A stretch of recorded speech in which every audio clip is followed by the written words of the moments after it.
Hi, ಎಲ್ಲರಿಗೂ ನಮಸ್ಕಾರ. Welcome back to my channel. ಈ ಬೇಸಿಗೆಯಲ್ಲಿ ದೇಹವನ್ನು ತಂಪಾಗಿರಿಸುವ ಕರ್ಬೂಜ ಹಣ್ಣಿನ ಪಾನಕನ ಹೇಗೆ ಮಾಡೋದು ಅಂತ ಹೇಳಿ ನೋಡ್ಕೊಬರೋಣ ಬನ್ನಿ. ಕೂಲ್ ಡ್ರಿಂಕ್ಸು ಮತ್ತು ಈ ಅಂಗಡಿನಲ್ಲಿ ಸಿಗ್ತಕ್ಕಂಥ ಜ್ಯೂಸ್ಗಳನ್ನೆಲ್ಲ ಮಕ್ಕಳಿಗೆ ಕೊಡೋದ್ರ ಬದಲು ಈ ಥರ ಮನೇಲೇ ಹಣ್ಣಿನ ಜ್ಯೂಸ್ಗಳನ್ನ ಮಾಡಿಕೊಟ್ರೆ ಹೆಲ್ದಿಯಾಗಿ ಇರುತ್ತೆ. ಮಕ್ಕಳು ಸಹ ತುಂಬ ಇಷ್ಟಪಟ್ಟು ಕುಡಿತಾರೆ. ಕೇವಲ ಮಕ್ಕಳು ಅಂತಲೇ ಅಲ್ಲ, ನಾವು ಸಹ ಕುಡಿಬೋದು. ಮೊದಲಿಗೆ ಒಂದು ಪಾತ್ರೆನ ತಗೊಂಡು ಅದಕ್ಕೆ ಬೆಲ್ಲನ ಸೇರಿಸ್ಕೊತಾ ಇದ್ದೀನಿ. ಬೆಲ್ಲ ಕರಗಲಿ ಅಂತ ಹೇಳಿ ನೀರನ್ನ ಸೇರಿಸ್ಕೊತಾ ಇದ್ದೀನಿ. ಇನ್ನು ಈ ಬೆಲ್ಲ ಕರಗೋ ಅಷ್ಟರಲ್ಲಿ ಹಣ್ಣನ್ನ ಕಟ್ ಮಾಡಿ ಒಂದು ಮಿಕ್ಸಿ ಜಾರ್ಗೆ ಹಾಕಿ ರುಬ್ಕೊಳ್ಳೋಣ. ಬೆಲ್ಲನೂ ಬಳಸ್ಕೋಬೋದು ಅಥವಾ ಬೆಲ್ಲದ ಬದಲಾಗಿ ಸಕ್ಕರೆನೂ ಯೂಸ್ ಮಾಡ್ಬೋದು. ಆದರೆ ಸಕ್ಕರೆಗಿಂತ ಬೆಲ್ಲದ ಜ್ಯೂಸೇ ತುಂಬ ಟೇಸ್ಟಿಯಾಗಿರುತ್ತೆ. ಹಾಗಾಗಿ ನಾನು ಬೆಲ್ಲನೇ ಬಳಸ್ಕೊತಾ ಇದ್ದೀನಿ. ಹಣ್ಣನ್ನು ಕಟ್ ಮಾಡಿ ಅದ್ರ ಮಧ್ಯೆ ಇರ್ತಕ್ಕಂಥ ಬೀಜಗಳನ್ನೆಲ್ಲ ತೆಗೆದಾಕ್ತಾ ಇದ್ದೀನಿ.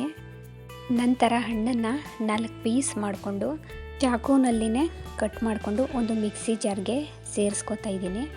ಚಾಕುನಲ್ಲಾದರೂ ಕಟ್ ಮಾಡ್ಕೋಬೋದು ಅಥವಾ ಒಂದು ಸ್ಪೂನ್ನಲ್ಲಾದರೂ ಅದನ್ನೆಲ್ಲ ತೆಕ್ಕೋಬೋದು. ಅದು ನಿಮ್ಗೆ ಹೇಗೆ ಅನಿಸುತ್ತೋ ಆ ಥರ ಮಾಡ್ಕೊಳ್ಳಿ. ಕಟ್ ಮಾಡಿ ಸೇರಿಸ್ಕೊಂಡಿದ್ದಾದಮೇಲೆ ಅದಕ್ಕೆ 1-2 ಏಲಕ್ಕಿನ ಹಾಕಿ ಒಂದು ಸ್ವಲ್ಪ ನೀರನ್ನ ಹಾಕಿ ಮಿಕ್ಸಿನಲ್ಲಿ ರುಬ್ಕೋತಾ ಇದ್ದೀನಿ. ಬೇಸಿಗೆ ಟೈಮಲ್ಲಿ ಈ ಥರ ಯಾವುದೇ ಹಣ್ಣಿಂದಾದರೂ ಸರಿ ಜ್ಯೂಸು ಅಥವಾ ಶರಬತ್ತು ಏನಾದರೂ ಮಾಡಿ ಮಕ್ಕಳಿಗೆ ಕೊಡೋದ್ರಿಂದ ಹೆಲ್ದಿಯಾಗೂ ಇರುತ್ತೆ. ಹಾಗೆ ಮಕ್ಕಳೂ ಸಹ ತುಂಬ ಇಷ್ಟಪಟ್ಟು ಕುಡಿತಾರೆ. ರುಬ್ಕೊಂಡು ಎತ್ತಿಟ್ಕೊತಾ ಇದ್ದೀನಿ. ಈಗ ಆಗಲೇ ಬೆಲ್ಲನ ನೆನೆಸಿಟ್ಟಿದ್ವಲ್ಲ ಅದನ್ನು ತೊಗೊಂಡು ಈ ಥರ ಮಿಕ್ಸ್ ಮಾಡ್ಕೊತಾ ಇದ್ದೀನಿ. ಸ್ವಲ್ಪ ಬೆಲ್ಲ ದಪ್ಪುದಿತ್ತು, ಹಾಗಾಗಿ ಅದು ಕರಗಿರಲಿಲ್ಲ. ಈ ಥರ ಕೈಯಲ್ಲಿ ಮಿಕ್ಸ್ ಮಾಡಿಕೊಂಡು ಸೋಸ್ಕೊತಾ ಇದ್ದೀನಿ, ಏನಾದರೂ ಗಲೀಜಿರುತ್ತೆ ಅಂತ ಹೇಳಿ.